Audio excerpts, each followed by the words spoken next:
Hace 8 días vimos una palabra muy linda, ¿cierto? Y era la revelación de ese nacimiento a unos corazones, ¿cierto? Y nos explicaban como cuál era la condición de estos corazones a los que el Señor se revelaba, ¿cierto? O sea, el Señor puede tocar, yo siento que el Señor toca todos los corazones, por más endurecido y por más incrédulo que sea, pero solo ciertos corazones se abren, ¿cierto? Y tienen, muchos de estos tienen las características que veíamos hace 8 días. Ya hoy, lo que el Señor quiere compartir es que ese milagro se, se reveló unos corazones, se reveló un nacimiento, pero ya creció y como veíamos en la publicidad, su milagro empezó. Muchas veces, y bueno, no sé, digamos que yo nunca he sido católica, ¿cierto? Pero yo he escuchado que hay mucha gente que cree, ahora sí, gracias, está como hablando nada. Hay mucha gente que cree que en el niño Jesús, ¿cierto? ¿Se han escuchado? Que el niño Jesús, bueno, yo no sé realmente qué es lo del niño Jesús, pero me causa curiosidad que hablen del niño Jesús, porque yo digo, Jesús nació, Jesús fue un bebé, Jesús fue un niño, Jesús fue un adolescente, Jesús fue un adulto, ¿cierto? Y cuando llegó en la adolescencia de sus 30 años, ¿cierto? Nuestra segunda adolescencia, cuando llegó, era un adolescente de 30 años, cuando empezó su ministerio, ¿cierto? Él no se quedó chiquito, o sea, Jesús no se quedó bebé, Jesús no se quedó niño, Jesús vivió todas las etapas que nosotros hemos vivido, ¿cierto? Acá, por lo menos adolescentes no hay, bueno, sí hay un niño, pero la mayoría ya hace rato la pasamos, ¿cierto? Y Jesús también la pasó, y es muy bonito ver eso, cómo Jesús creció y cómo Jesús nos puede entender en esas etapas de la vida. Y acá quisiera hacer un paréntesis, y es que él empezó su ministerio a los 30 años, su ministerio público, pero yo siento que su ministerio pues ha estado toda la vida, o sea, él era el hijo de Dios, o sea, era imposible que ese bebé, que ese niño, que ese adolescente viviendo en una familia no hiciera algo sobrenatural, ¿cierto? Tal vez la Biblia no lo registra mucho, pero yo creo que se puede asumir, o sea, yo creo que el tener a Dios mismo encarnado en la casa no iba a pasar desapercibido. Entonces me parece muy lindo porque siento que esos primeros 30 años el ministerio de Jesús fue con su familia, fue en su casa. Y lo sabemos y sabemos que su mamá conocía, obviamente, pues la mamá sabía quién era, ¿cierto?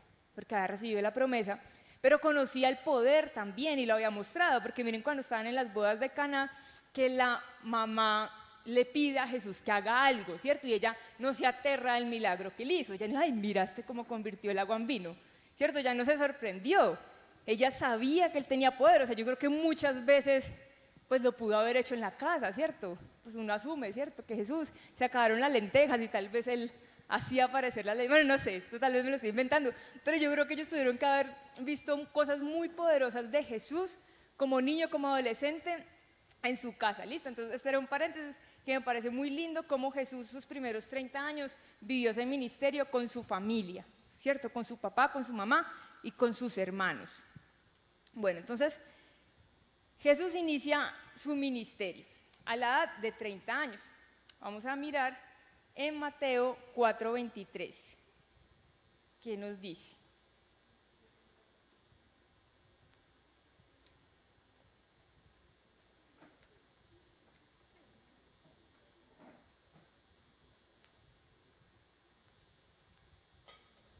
Entonces Mateo 4:23 dice, y corrió Jesús toda Galilea, ¿cierto? Galilea era una región, enseñando en las sinagogas de ellos, predicando el evangelio del reino, sanando toda enfermedad y toda dolencia del pueblo. O sea, básicamente el ministerio de Jesús se basaba en eso, ¿cierto? En enseñar, en predicar y en sanar, o sea, en hacer milagros. Y esa sanidad no solo era de enfermedades, nosotros vemos en la palabra que él también echaba fuera demonios, bueno, muchas cosas sobrenaturales se manifestaron a través de Jesús en su ministerio público de 3 años. Pero antes de eso yo quería cuando empecé como a leer sobre Jesús y sobre su vida pública, como que yo me preguntaba, bueno, pero ¿qué marcó eso? O sea, como que no es de la nada que él se paró un día y le dijo, chao mamá, me voy a predicar, y salió y se fue a predicar, ¿cierto? No, o sea, hubo dos acontecimientos muy importantes en la vida de Jesús antes de que él iniciara ese ministerio público. El primero era Juan el Bautista, ¿cierto? Juan el Bautista venía preparando el camino para la venida de Jesús, ¿cierto? Juan el Bautista era un poquitico mayor que Jesús, más o menos dicen que 6 meses mayor, ¿cierto? Y él ya venía predicando. ¿Y cuál era la predicación de Juan el Bautista? ¿O cuál era esa preparación del camino? En Mateo 3, 1 y 2 dice, en aquellos días vino Juan el Bautista predicando en el desierto de Judea y diciendo, arrepentíos porque el reino de los cielos se ha acercado. O sea, eso lo tenemos claro. Esa era la predicación de Juan el Bautista. Arrepentíos que el reino de los cielos se ha acercado. Y es muy, o sea, me parece muy curioso porque uno se imaginaría que si Juan el Bautista era el que estaba preparando el camino para el Señor, pues uno creería que tal vez él estaba hablando puntualmente de Jesús, ¿cierto?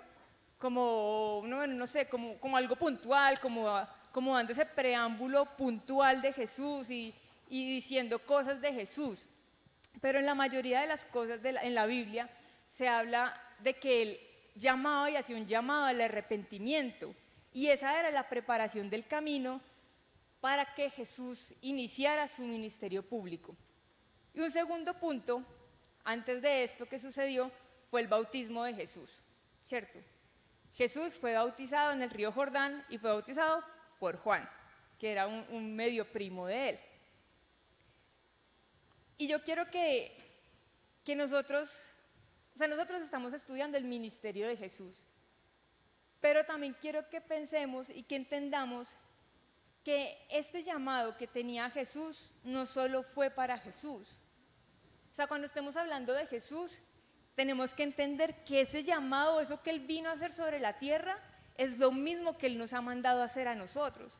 Por eso en Lucas 9, del 1 al 2, dice, Jesús reunió a los 12 y les dio poder y autoridad sobre todos los demonios y para sanar enfermedades. Luego los mandó a anunciar el reino de Dios y a sanar a los enfermos. Miren que lo que dice acá fue lo mismo que leímos ahorita, ¿cierto? Que hacía Jesús. O sea, ¿cuál era el ministerio de Jesús? Enseñar, predicar, sanar enfermos. Y acá estamos viendo que Él está diciendo lo mismo a los discípulos. Les está diciendo también que sanen enfermedades, que prediquen y también que echen fuera demonios. Y dice que les dio poder y autoridad a ellos, a los discípulos. Y uno cuando dice discípulos, uno se imagina a Juan, a Jacobo, a Pedro, a Andrés, ¿cuál era el otro? Bueno, Bartolomé, había otro, ¿cierto? Sí, bueno, 12, los 12, ustedes saben cuáles son los 12 discípulos. Ustedes como que se imaginan que son solo ellos, como que, los discípulos. Pero en realidad nosotros somos discípulos de Jesús. O sea, los discípulos de Jesús no solo fue un grupo de 12 hombres de hace 2000 años que existieron y ya nunca más hubo discípulos. O los discípulos de Jesús no son los supercristianos o esas super iglesias que el apóstol yo no sé qué, que no. O sea, los discípulos de Jesús son seguidores de Jesús. Y yo creo que si estamos acá, somos seguidores, o al menos estamos intentando ser seguidores de Jesús, ¿cierto? O sea que si somos seguidores de Jesús, somos discípulos de Jesús. Incluso en la Biblia, no lo vamos a leer, pero en Hechos 11:26, habla de que a los discípulos se les llamaron cristianos. Y nosotros nos hacemos llamar cristianos, ¿cierto? Yo creo que uno nunca dice, yo soy discípula de Jesús, suena como todo religioso, como todo, no sé, como raro. O sea, yo nunca lo digo. Yo digo, no, yo soy cristiana. Pero en la Biblia, los discípulos fueron los que fueron llamados cristianos, ¿cierto? Y esa es la manera en como nosotros nos hacemos llamar hoy en día, cristianos. Pero significa que somos discípulos, somos seguidores de Jesús. O sea, que ese ministerio que vamos a empezar a mirar, porque vamos a profundizar sobre estos dos puntos, no era Jesús. O sea, no vamos a pensar en que eso era Jesús. Vamos a pensar en que ese ministerio de Jesús es el ministerio que Él me llamó a mí, a cada uno de los que estamos acá, a ejercer sobre esta tierra. ¿Listo? Entonces no vamos a pensar solo en Jesús, sino en nosotros. Jesús nos hace esa misma invitación que le hizo a los discípulos hoy, porque sus promesas perduran. O sea, él no dijo eso y se le olvidó, no. Todavía esa promesa y ese mandamiento sigue en pie. Resulta que vamos a profundizar en el primer punto, donde dice que Juan es el que prepara el camino, ¿cierto? Es el primer punto. Juan prepara el camino, o sea, lo primero que aconteció antes del inicio del ministerio público de Jesús. Cuando Juan habla de arrepentidos, cuando ustedes leen arrepentidos, esa palabra, pues es una palabra, y como también nos mencionaban hace 8 días, que está en griego, ¿cierto? Que significa metanoia, ¿sí o no? Significa metanoia. ¿Y qué es metanoia? Metanoia es cambiar mi manera de pensar. Eso significa arrepentimiento o metanoia, cambiar mi manera de pensar. Y muchas veces como que confundimos el pedir perdón con arrepentimiento. No sé si les ha pasado. Como que uno dice, ya pedí perdón. Y uno muchas veces pide perdón pues por quedar bien, como por arreglar las cosas, o uno muchas veces pide perdón aún pensando que uno no hizo nada malo, o uno pide perdón porque, madre, sí, la embarré, tengo que arreglar las cosas. Pero pedir perdón no es lo mismo que arrepentimiento. Arrepentimiento es cambiar mi manera de pensar. Si yo antes pensaba que es que yo soy muy frentera, yo digo las cosas como son y así hago unas masacres violentas hiriendo a todo el mundo. No, ¿cierto? Sabemos que no, porque yo no puedo justificar no puedo justificar el herir a las personas con mi manera de ser. Entonces yo debo cambiar mi manera de pensar. Debo decir, listo, sí, el Señor me ha dado la gracia de ser una persona sincera o una persona que le guste confrontar, pero el Señor me tiene que dar sabiduría y gracia para hacerlo sin herir a la gente y sin crear divisiones. Entonces, esa es cambiar mi manera de pensar. Lo que yo antes creía que estaba bien, ahora decir, no, eso estaba mal. Por ejemplo, yo antes creía que estaba bien ir de fiesta de vez en cuando. Yo era una niña buena, una niña juiciosa, yo no es que me la pasara de fiesta en fiesta, pero de vez en cuando me echaba mis canitas al aire, ¿cierto? Yo era cristiana. Y dices, no, pero pues es una fiestecita. Pero llegó un momento en que el Señor me cambió esa manera de pensar y yo digo, no, es que pues yo no tengo por qué estar metida en esos lugares, o no tengo por qué estar metida en esas conversaciones, ¿cierto? Eso es cambiar mi manera de pensar. Eso es verdadero arrepentimiento, eso es metanoia de lo que habla la palabra. Entonces miren que el llamado que hacía Juan el Bautista era a eso. Si yo no cambio mi manera de pensar, va a ser muy difícil que el ministerio de Jesús inicie en mi corazón, porque yo voy a seguir con los mismos pensamientos del pasado.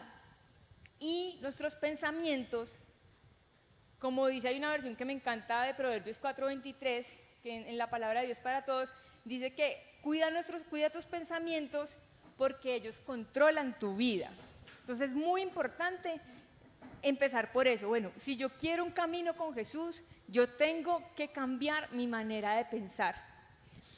Y es muy tremendo porque nuestros pensamientos dependen de muchas cosas.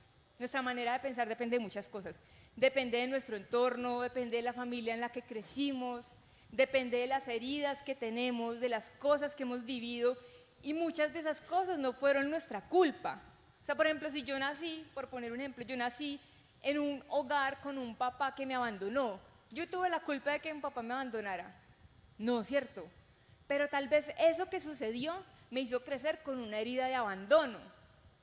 Pero es que resulta que aunque yo no tuve la culpa de que mi papá me haya abandonado, sí soy responsable de crecer y seguir viviendo eternamente con una herida de abandono.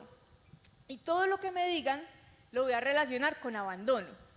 Si yo tengo una herida de rechazo, lo voy a relacionar con rechazo. Así la gente no me esté rechazando. Y eso moldea las heridas y todo lo que hemos vivido, empieza a moldear mi manera de pensar. Y no nos damos cuenta y creemos que es correcto, porque bueno, pues no tiene nada de malo. Yo no sé si les ha pasado, pero, por ejemplo, si usted tiene baja autoestima, los que tengan baja autoestima, y bueno, a mí me ha pasado que yo ese día me siento mal, me siento fea, y van y me dicen, ay, ¿cómo está de bonita? ¿Yo qué pienso? No, me vio tan fea que le dio pesar y me dijo que tan bonita. Yo lo he pensado, o sea, en serio que lo he pensado. Y tal vez de verdad se me vio bonita, no sé, el Señor le hizo algo en los ojos, bueno, no sé. O de pronto sí estaba hasta bonita y yo no me la creía, no sé. Pero yo lo relaciono con eso, como que, ay, le dio fue pesar. Entonces, miren cómo nuestras heridas moldean nuestra manera de pensar. Y es una manera de pensar perversa, porque eso nos impide recibir lo que el Señor nos quiere dar, ¿cierto? Recibir la aceptación. Si yo sigo ahondando en esa herida de rechazo, siempre me va a costar trabajo recibir la aceptación y recibir el amor de las personas. Y eso va a controlar mi manera de pensar. Entonces, como que, o sea, ahondemos en nuestro corazón, cómo yo me tomo las cosas todo el tiempo. Si me las tomo a mal, si me las tomo con rechazo, o si me las tomo, ¿cómo? Hace poquito me pasó algo muy chistoso y es que yo salí de la reunión, ¿cierto? De jóvenes, y yo quería estar sola, como que, ay, quiero estar sola, quiero irme a comer sola. Y estaba yo allá comiendo sola cuando en esas me escribió una amiga muy cercana y me dijo, ¿qué hace? Y yo le dije, no, es que quería estar sola y me vine acá a comer, es que hágale, pídame una limonada que ya le caigo. Sí, yo quedé como, o sea, le dije, le acabo de decir que quiero estar sola y me dice, pídame una limonada que ya le caigo. Entonces me dio mucha risa cuando ella llegó, pues a mí obviamente me gusta estar con ella igual. Entonces yo le dije, yo oiga, usted se siente muy aceptada por mí, es que ¿por qué? Yo pues porque le digo que quiero estar sola y llegó, entonces ella le dio risa. Pero miren, o sea, ella se ve que no tiene heridas de rechazo y tiene muy buena autoestima, porque ni por enterada se sintió, y es más, le dio risa cuando le dije eso. Entonces miren qué bonito es tener un corazón sano y qué bonito es superar todas esas cosas, porque yo ya no me voy a estar tomando todo personal y me voy a estar amargando por bobadas, sino que mi pensamiento va a ser transformado y voy a pensar de acuerdo al Señor, ¿cierto? Mis pensamientos van a ser de aceptación, de amor, de honra, van a ser completamente diferentes. En Marcos 7, 20 al 21, es más o menos el resumen de lo que les acabo de decir. Dice, después les dijo, lo que sale del interior de la gente es lo que vuelve impuro a alguien, ¿cierto? O sea, no es que yo esté sucia por fuera, es lo que sale de mi interior. Porque del interior de la gente, o sea, de la mente, salen los malos pensamientos, la inmoralidad sexual, el robo y el asesinato. Es de los pensamientos, de la mente, es donde salen todas estas cosas. Y esos pensamientos ya se vienen como abonando, ¿cierto? Con todas las cosas y las experiencias que yo he vivido. También, y les quería como esta ñapa, leerles Romanos 12:2, que me encanta y se ha vuelto uno de mis versículos favoritos y tal vez muchas veces lo mencionaba acá. Dice, no vivan según el modelo de este mundo, mejor dejen que Dios transforme su vida con una nueva manera de pensar. ¿Cómo el Señor transforma nuestra vida? Con una nueva manera de pensar. Miren que ni siquiera está hablando de actuar, ni siquiera está hablando deje de pecar ya, o corrija tal cosa ya. Él está hablando de una nueva manera de pensar. Si yo cambio mi manera de pensar, todo mi actuar y todo va a cambiar. Y dice, así podrán entender y aceptar lo que Dios quiere y también lo que es bueno, perfecto y agradable a Él. Entonces la única manera de yo poder aceptar la voluntad de Dios, buena, agradable y perfecta, es primero cambiando mi manera de pensar. Entonces miren lo importante de este llamado que Juan estaba haciendo antes de que el ministerio de Jesús iniciara en nosotros, ¿cierto? Debemos cambiar nuestra manera de pensar. Es muy importante, porque si nosotros no cambiamos nuestra manera de ver las cosas, va a ser muy difícil que se manifieste Jesús en nuestras vidas.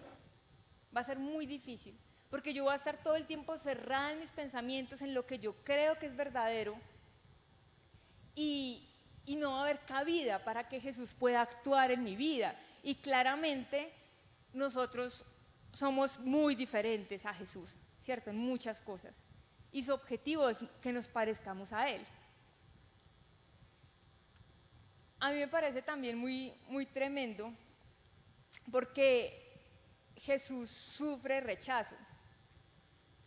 y sufre rechazo por personas, y de pronto para no alargarnos, por ejemplo, cuando él va a la región de Gadara, ¿cierto? Él dice que él va y hay unos endemoniados, o sea, yo creo que era una región pesadita porque habla de endemoniados en plural. Y el Señor va donde ellos, echa fuera demonios, ¿cierto? Y tal vez ustedes reconocen o se acuerdan de esta historia, que los demonios salen, eran como que muchísimos, miles, y cuando salen le piden a Jesús como que envíanos a algún lugar, bueno, no sé, y él los envía a un pocotón de cerdos, ¿cierto? Que están por ahí y dicen que los cerdos se van y se tiran por un abismo. Y cuando eso sucede, es muy tremendo porque uno diría, uy, yo creo que la gente estaba agradecida con Jesús, o sea, libertó y a los endemoniados, pero dicen que la gente se molestó y lo echó de esa región y le dijo que se fuera. También vemos muchas veces donde él va a lugares y se sentaba a comer con los publicanos. Y cuando él hacía eso, o con pecadores, la gente también hablaba mal de él. Entonces miren que las personas que rechazan a Jesús son esas personas que no han renovado su entendimiento. Porque si esta gente de Gadara hubiera renovado el entendimiento, hubiera aceptado a Jesús. O sea, esta gente no le hubiera dicho como que, ay, no, váyase. Yo creo que al contrario, como que, ay, no, venga, le traigo otro endemoniado. O venga, sáneme a este, ¿cierto? Yo creo que uno aprovecha, o uno no sale corriendo, no va y echa a la persona. Miren lo importante, o sea, ellos eran los que rechazaban a Jesús. Y esa renovación del entendimiento, y tal vez eso lo hemos luchado muchas veces, yo creo que siempre que yo oro, yo le oro al Señor por eso, como que Señor, renueva mi entendimiento, o sea, cambia mi manera de pensar, porque para mí es muy difícil ver las cosas como tú las ves. Esa manera es a través del Espíritu Santo. Y yo creo que eso es una lineecita que también debe estar siempre en nuestras oraciones, en nuestro tiempo de oración, que el Señor cambie y renueve nuestro entendimiento, pero que el Señor nos llene de su Espíritu Santo. Segunda de Corintios 3, 16, 17 dice, pero cuando se conviertan al Señor, el velo se quitará, porque el Señor es Espíritu y donde está el Espíritu del Señor, allí hay libertad. O sea, en el momento en que yo me arrepiento y yo quiero transformar mi mente, es necesario que yo clame por el Espíritu Santo y ser llena del Espíritu Santo, porque es a través del Espíritu Santo donde yo puedo ser transformada en mi entendimiento. Y ser transformada en mi entendimiento va de la mano, o es básicamente la salvación. O sea, si yo no cambio mi manera de pensar, es muy difícil que yo pueda estar aferrada a esa salvación que es Jesús. Incluso en su palabra, en el Salmo 23, dice, tú unges mi cabeza con aceite, ¿cierto? Saben que el aceite es una representación del Espíritu Santo, y habla que tú unges mi cabeza con aceite, o sea, tú me llenas con tu Espíritu Santo en mis pensamientos, y después dice, mi copa está rebosando. Y también vemos en los salmos que la copa es un símbolo de la salvación, o sea, va ligado el renovar mi entendimiento, el ser ungida con el Espíritu Santo y con mi salvación. Entonces, ese es el primer punto, ¿cierto? Que si lo hizo Jesús, ¿cuánto más nosotros no necesitamos? O sea, si para Jesús el camino fue preparado de esa manera, llamando al arrepentimiento, ¿cuánto más nosotros no necesitamos el atender a ese llamado y ser renovados en nuestro entendimiento? Y el segundo punto es el bautismo de Jesús, ¿cierto? En Hechos 2:38, se les voy a leer por acá, dice, y Pedro les dijo, cambien su manera de pensar y de vivir y bautícense. Miren que cambien su manera de pensar y de vivir, metanoia, ¿cierto? O sea, arrepiéntanse y bautícense, cada uno de ustedes en el nombre de Jesucristo. Así Dios les perdonará sus pecados y recibirán el Espíritu Santo como regalo. El bautismo tiene una definición, ¿cierto? Muy importante. Pero hay dos puntos que el Señor me hablaba del bautismo, ¿cierto? Entonces el primero, el bautismo es ser lavados, eso significa la palabra bautismo, o sea, ser lavados. Y es una muestra de un arrepentimiento público. O sea, cuando yo me bautizo, normalmente uno se bautiza delante de varias personas. Es un acto muy lindo. Y es mi manera de decir públicamente que yo me arrepentí de mis pecados, o sea, que yo estoy en un proceso en la que estoy transformando mi mente y ese viejo hombre queda allá, ¿cierto?, en el agua, y las aguas corren y sale una nueva hombre, ¿cierto? Ese es el simbolismo del bautismo. Y Jesús se bautizó. Uno dice, pero tan raro, o sea, si Jesús no conocía el pecado, ¿por qué se bautizó? O sea, ¿por qué necesitaba hacer un arrepentimiento público? Y es que Jesús vino como a cumplir toda la ley. Y una de las cosas era eso, el bautismo, y dice que él vino a cumplir toda justicia. O sea, él no tenía pecado de que arrepentirse, pero aún así él lo hizo como un símbolo de eso, de publicar que él iba a iniciar ese ministerio, que él ya había tenido una mente renovada. Entonces, cumplir toda justicia, darnos un ejemplo y un reconocimiento público de ese arrepentimiento. O sea, Jesús lo hizo. Entonces, el bautismo es un arrepentimiento público, pero también es un símbolo de la venida del Espíritu Santo. Miren que ahí lo acabamos de leer, y aun cuando Juan el Bautista bautizó a Jesús, dice que vino el Espíritu Santo en forma de paloma, ¿cierto? Y se posó sobre él. Y que una voz del cielo dijo, este es mi Hijo amado en quien tengo complacencia. O sea, públicamente todo el mundo supo quién era Jesús. Y esos fueron como los dos factores o los dos hechos importantes antes de que Jesús iniciara su ministerio. O sea, él necesitaba ser transformado en su mente, pues no Jesús sino nosotros, ¿cierto? Él ya venía transformado, pero nosotros necesitamos ser transformados en nuestro entendimiento y necesitamos ser bautizados, necesitamos ejercer ese arrepentimiento público y también en nuestra manera de actuar, porque si yo estoy, por ejemplo, en mi trabajo y absolutamente nadie sabe que yo busco de Jesús, pues ahí es donde nos debemos como preguntar, ¿cierto? ¿Qué está pasando? Porque la gente no me reconoce como un discípulo de Jesús, o porque la gente no tiene idea de que yo soy cristiana.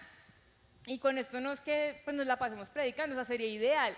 A mí, por ejemplo, me cuesta un poquito hacerlo como tan público, pero muchas veces la gente sí le dice como que usted por qué piensa así, o incluso sin preguntarte mucho te piden oración, como que ay, ayúdame a orar por tal cosa, ¿cierto? Muchas veces no necesitamos estar hablando todo el tiempo de Jesús, pero la gente se da cuenta que somos diferentes. Entonces eso también es importante, ¿cierto? Esa es la manera de publicar que nuestra mente está siendo renovada.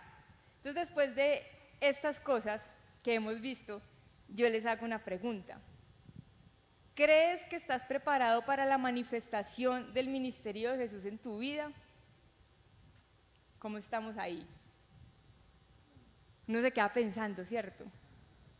Miren, la renovación del entendimiento no es algo automático, porque uno muchas veces se tira muy duro, uno dice, no, pero es que yo todavía pienso esto, yo todavía pienso esto, yo todavía hago esto, pero yo creo que si ustedes se ponen a pensar y a echar cabeza, como dicen, a recordar, ustedes también pueden reconocer que muchas cosas se han cambiado en nuestra vida, ¿cierto? O sea, yo no puedo decir que yo soy la misma, o sea, a mí me falta un montón por cambiar mi manera de pensar, un montón, pero no estoy en la misma posición en que estaba hace 5 años, o hace 2 años, o hace 10 años. O sea, algo en nuestra cabeza sí ha cambiado.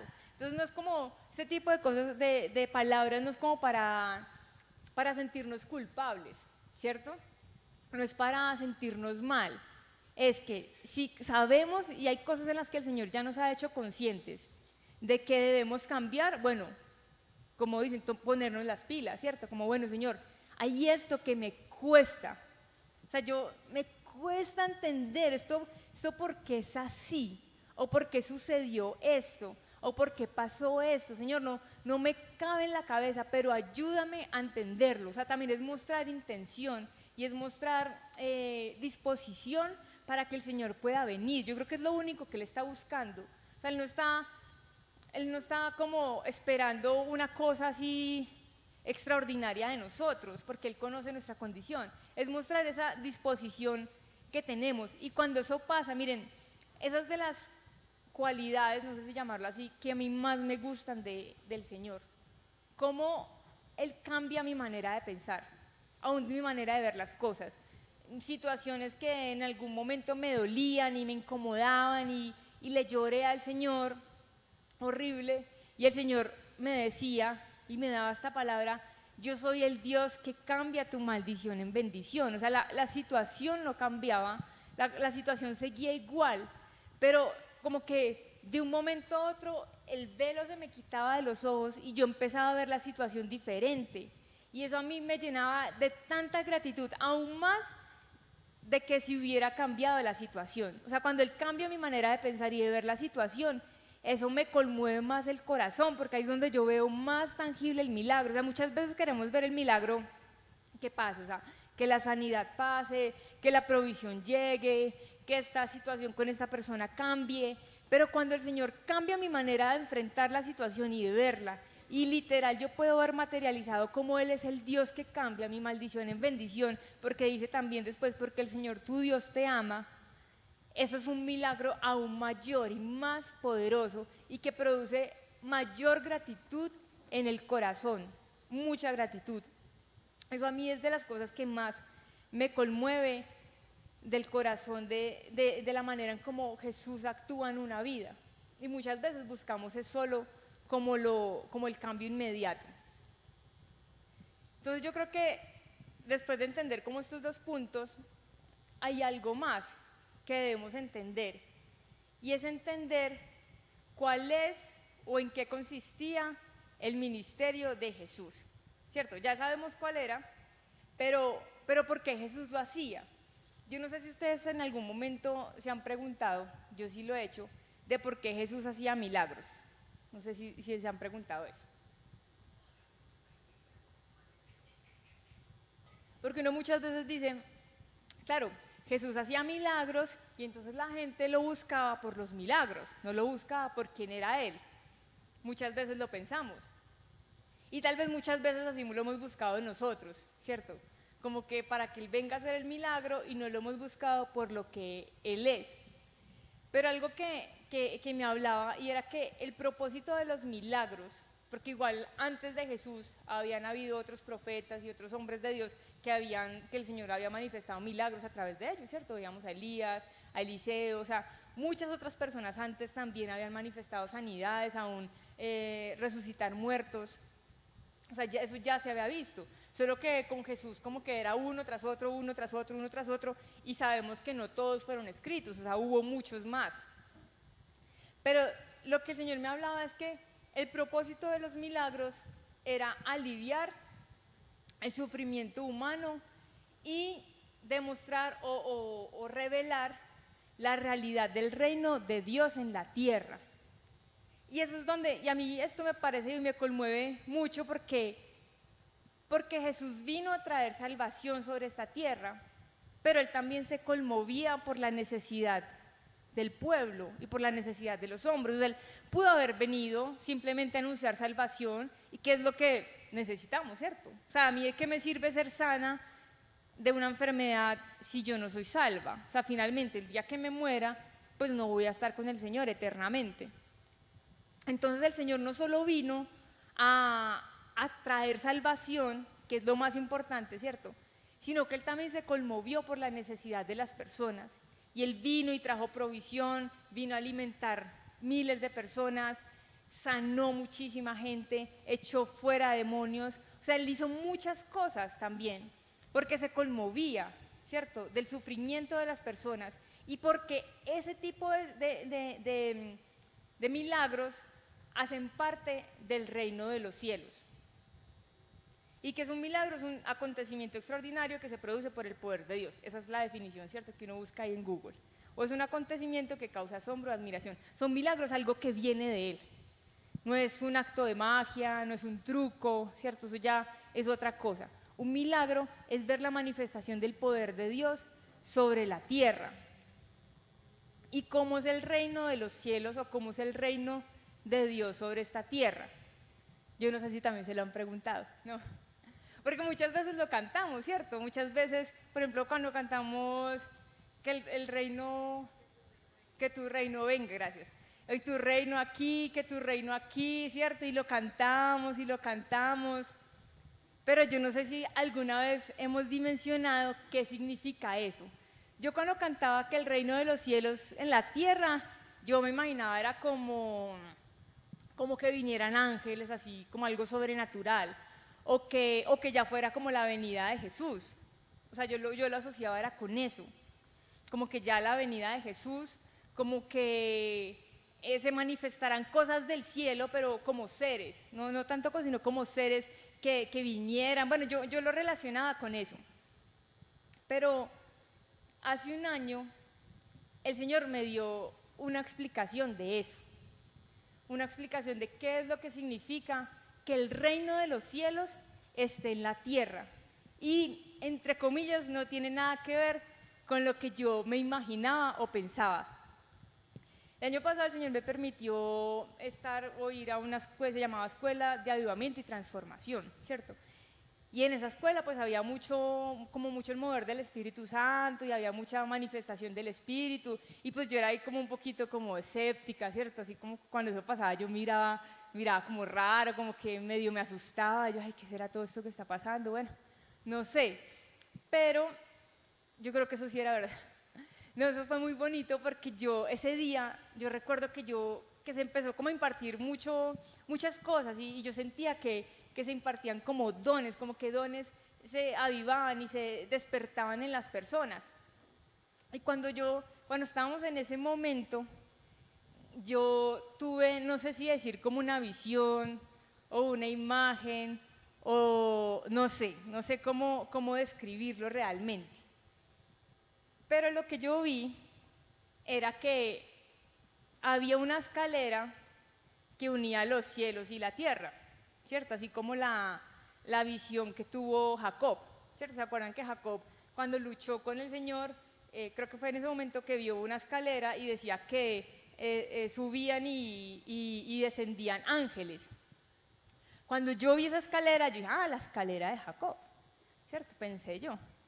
Pero cuando yo estaba viendo eso, esa escalera que estaba uniendo los cielos y la tierra, yo sentí que el Señor me dijo que nosotros éramos esa escalera que unía los cielos y la tierra. ¿Y quiénes somos nosotros? Los discípulos, los que buscamos al Señor. O sea, lo que significa el reino de Dios en la tierra, significa que nosotros, sus discípulos, somos los que manifestamos el reino de los cielos aquí en la tierra. O sea, el reino de los cielos en la tierra no es que ángeles aparezcan por acá, no es que pasen cosas sobrenaturales o así como extrañas en un lugar, no es puntualmente la venida de Jesús acá a la tierra.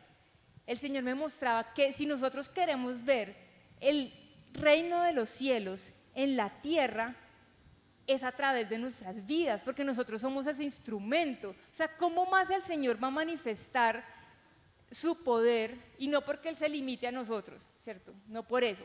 Pero ¿cómo lo va a hacer si no es a través de nuestras vidas? ¿Cómo se va a acercar una persona que está en necesidad si no es a través de nuestras vidas? ¿Cómo no va a hablar a un corazón si no es a través de nuestras vidas? ¿Cómo va a tal vez a manifestar una sanidad? Y Él lo podría hacer, ¿cierto? Pero Él quiere hacernos instrumentos de Él. O sea, Él quiere que nosotros seamos ese reino de los cielos aquí en la tierra. Y es una responsabilidad muy grande porque nuestro llamado es a ejercer el ministerio de Jesús. ¿Y cuál era el ministerio de Jesús? Era enseñar, predicar, sanar enfermos y echar fuera demonios. Y muchas veces hasta nos limitamos como, no, enseñar, como que hasta ahí llegamos, ¿cierto? Como hasta enseñar. Pero si el Señor les dio el poder a los discípulos y les dio autoridad, como leíamos ahorita, Él también nos ha dado poder y autoridad a nosotros de hacerlo. Ese mismo poder, y aún Él dice en su palabra, aún el mismo poder que resucitó a Jesús de entre los muertos, es el mismo poder que habita en nosotros. Si nosotros queremos el Señor está dispuesto a manifestar el reino de los cielos, eso sobrenatural, aún esos milagros brutales que uno dice como wow, y aún el Señor dice aún cosas más grandes ustedes van a poder hacer. Si nosotros anhelamos eso, si nosotros nos disponemos, el Señor lo va a manifestar y el Señor lo puede hacer en nuestras vidas. Así nosotros nos veamos todos los peros del mundo y todos los problemas del mundo, si hay disposición en un corazón, el Señor no se va a negar a eso. Y después de que yo tuve como esa visión en que el Señor me mostraba esa escalera y me decía, tú eres esa escalera, y aún ángeles subían y bajaban así tal Jacob, cual Jacob, ¿cierto? Cual visión de Jacob. Yo sentí a partir de ese día un deseo de experimentar eso. Y es algo a lo que muchas veces nosotros nos da miedo, o sea, muchas veces nos da hasta miedo orar por un enfermo. Y yo lo he sentido. Yo recuerdo una vez hace muchos años, yo estaba en Cable Plaza, no sé, como esperando una cita, bueno, algo así. Bueno, nos está en un lugar. Y llegó una señora, una viejita, y la señora llegó ahí a algo. Y cuando yo vi la viejita, yo recuerdo que yo sentí que el Señor me dijo, ora por el dolor de espalda de ella. O sea, la señora no estaba diciendo nada, fue una señora X que entró ahí, no se estaba cogiendo la espalda, nada. Yo sentí que el Señor me dijo como, ora por un dolor de espalda, y yo no hice nada. Yo dije, no, ahora va y dice que yo soy una loca, qué vergüenza, y acá en un lugar público, y qué tal que no le duela la espalda, y yo acá toda ridícula preguntándole que si le duele la espalda, o qué tal que se ofenda. Y puse los 1000 peros y nunca oré por la pobre señora. Pero yo, aún eso, yo creo que eso pasó hace por ahí 10 años, yo aún me arrepiento de eso. Porque yo siento que el Señor hubiera podido hacer algo muy bonito en ese momento para esa señora y aún en mi vida, porque si nosotros nos arriesgamos a vivir esas cosas, el Señor no va a escatimar en darnos más. Si aún en la parte física o financiera, el Señor nos da, el Señor multiplica. Y me ha pasado, una vez el Señor me puso en el corazón darle una ofrenda a una muchacha. No, la muchacha me pidió prestado un dinero, entonces yo se le iba a prestar, pero yo sentí, no, pero era poquito, eran como 10.000 pesos, ¿no? No se imaginen mucho, eran como 10.000 pesos. Y ella me dijo como, ay, no, ¿será que tú me puedes prestar? Yo te los pago. Y yo estaba medio pelada ese día, lo reconozco, y yo dije, Dios mío, o sea, 10.000 pesos, iba a salir a comer. Entonces yo como que, bueno, pero el Señor me dijo, regálaselos. Y yo, ay, no, mis 10.000. Cierto, ustedes tiran mucha chichipata, pero no, es que hay veces que 10.000 pesos le hace hueco a uno. Entonces yo no, entonces yo llegué y cogí esos 10.000 pesitos, pero así que usted no los suelta. Y yo, no te preocupes, yo te los regalo. ¡Ay! Y yo, bueno, pues me quedé sin mis 10.000. Eso fue hace poquito. Cuando el otro día, de la nada, una persona me regaló 100.000. En serio. Pues de la nada no, yo hice una cosa ahí que no esperaba nada, como un favor pues. Cuando es que, ay, mira, y yo me quedé tan aterrada y sentí como que el Señor honró tanto eso, o sea, unos 10.000 pesos, y el Señor me los multiplicó 10 veces más al otro día. Si el Señor lo hace aún en nuestras finanzas, si el Señor lo ha hecho en nuestra salud, ¿cuánto más no lo va a hacer en nuestro espíritu? Si nosotros empezamos a anhelar y a clamar por cosas. Si quieren, los chicos de alabanza pueden ir pasando. ¿Cuánto más si nosotros anhelamos y ambicionamos eso? ¿Cuántos de nosotros no hemos ambicionado las cosas de este mundo? Hemos ambicionado una carrera, hemos ambicionado dinero, hemos ambicionado un carro, hemos ambicionado un cuerpo, hemos ambicionado muchísimas cosas. Hemos ambicionado muchas cosas de este mundo. Y no solo las hemos ambicionado, hemos trabajado por eso. Los que han tenido la oportunidad de estudiar en la universidad no es fácil, son 5 años de mucho sacrificio, ¿cierto? No solo económico, sino también un desgaste mental, físico, tremendo, y lo hemos hecho por un título universitario. ¿Cuántas veces por un cuerpo, ir a un gimnasio, ¿cierto? A veces ir al gimnasio es desgastante, uno a veces no quiere ir, pero aún así uno va, ¿cierto? Porque uno quiere estar saludable o porque quiere verse bien, por la razón que sea. Tú has ambicionado y has trabajado por eso. ¿Y por qué no ambicionamos las cosas del Señor? ¿Por qué no ambicionamos tener el don de sanidad, por ejemplo?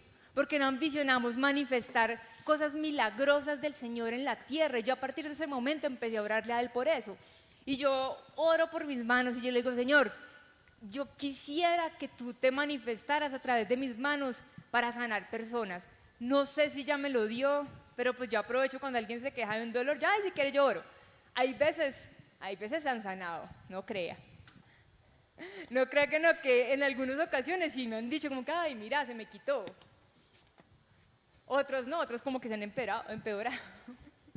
Pero yo lo sigo intentando y yo sigo clamando por eso. Yo, Señor, qué tremendo manifestar el reino de los cielos en la tierra. Qué tremendo ser como tú, poder suplir y saciar la necesidad de tu pueblo a través de la manifestación de tu poder. Porque eso no es para gloria mía. O sea, eso yo no lo pido para que digan, uy, esa Aleja es poderosísima. Uy, mira esa Aleja como sana.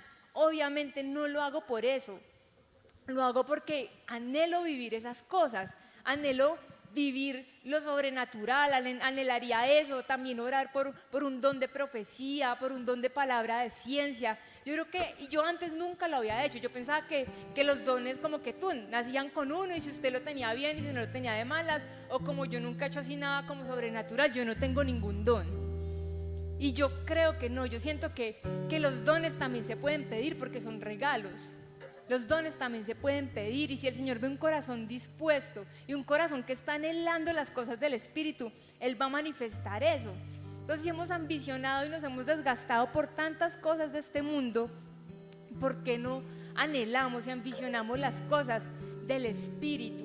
¿Y por qué no anhelamos ser esa escalera que está uniendo los cielos y la tierra? O sea, no tenemos que esperar que vengan ángeles o que vengan seres espirituales diferentes. El Señor lo quiere hacer a través de nuestras vidas y Él no se va a negar ante un corazón que está clamando las cosas de Él. Él no se va a negar a eso.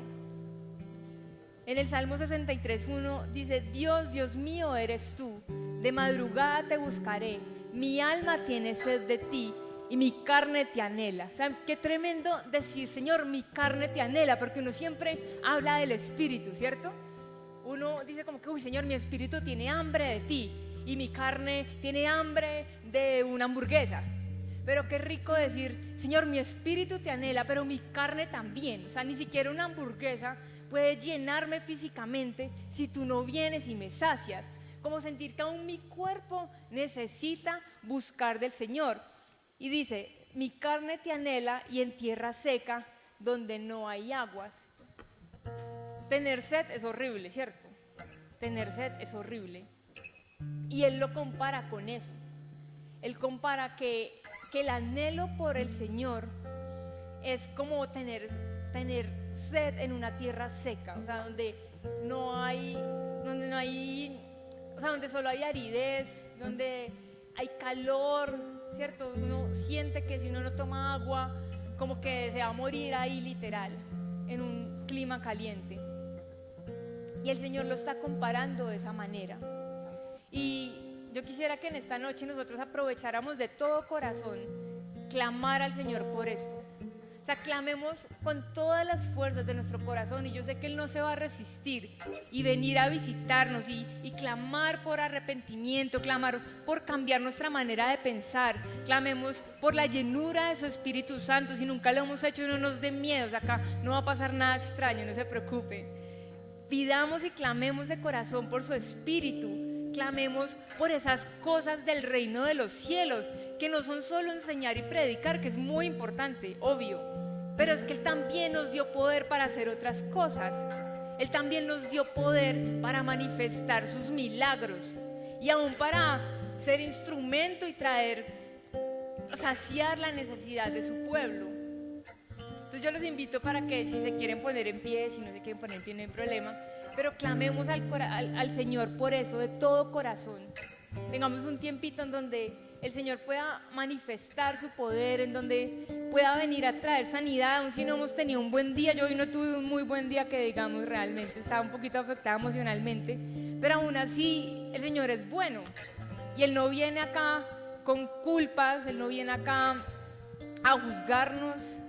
Si Él está hablando esta palabra a nosotros esta noche, es porque Él viene acá con un anhelo de compartir no solo su amor y su aceptación, sino también compartir todo eso sobrenatural que Él quiere ver manifestarse acá en la tierra.